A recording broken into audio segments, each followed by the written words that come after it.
30 years ago to the day after he was sentenced to life in prison with a possibility of parole, a convicted killer announced he's running for public office. Richard Griffin, a teenager at the time of the shooting, was open about his past when he announced he would seek the Grand Rapids 3rd Ward Commission seat. Today, News 8's Ken Kolker spoke with the family of the man that he killed. Ken? Brian and Sue, their initial reaction to the announcement was shock, but they say they are also conflicted. Brenda Jones McCaleb and her daughter were in court in March 1996 when one of her son's killers, Richard Griffin, got life in prison with a chance for parole. Griffin was 16 at the time of the shooting. The other suspect, 19. It's really hard to just talk about. It's been so long. They were all young, running the streets, and this happened. Her son, 18-year-old Ronald Nathaniel Jones, was riding a bike when he was shot on Grand Rapids Southeast Side in June 1995. Another victim survived what a judge later called an ambush. I forgave the two young men in the courtroom because not only was I hurt, but his mother, Richard Griffin's mother, was hurt. Griffin was paroled in 2017 after 23 years in prison. Then over the weekend, the victim's family learned that Griffin, now 47, had announced at a launch party that he was running for 3rd Ward City Commission. He had been open about his past.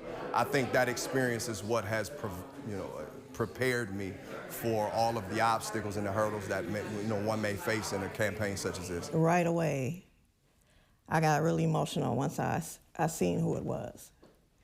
So that's how I found out. Emotional, why?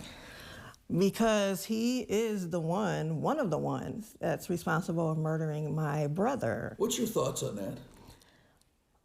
I was all over the place because I know that people can change. It sounds like you're conflicted. I am conflicted because I'm still dealing with the pain of the loss of my brother and how that affects my mother and the rest of my family. This is something that is not going to ever go away. We still grieve him, even though it's been like 30 years or so now.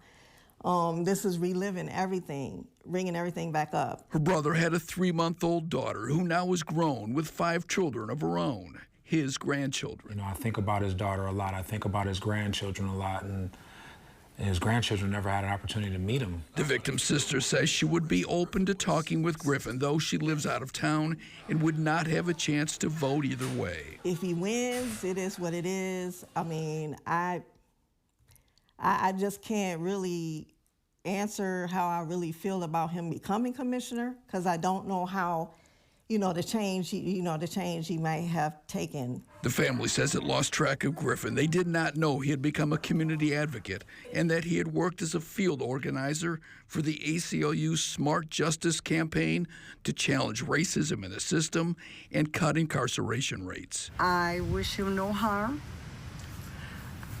Whatever God has for him is for him. But I do not feel that he would serve the 3rd Ward. You don't think he should? No. What if he gets elected? Then that's God's will for him. If he gets elected, that's God's will? Yes. Yeah. I believe so. Okay. I believe whatever God has for him is for him. And you're not going to stand in the way of No. that? Okay. No. All right.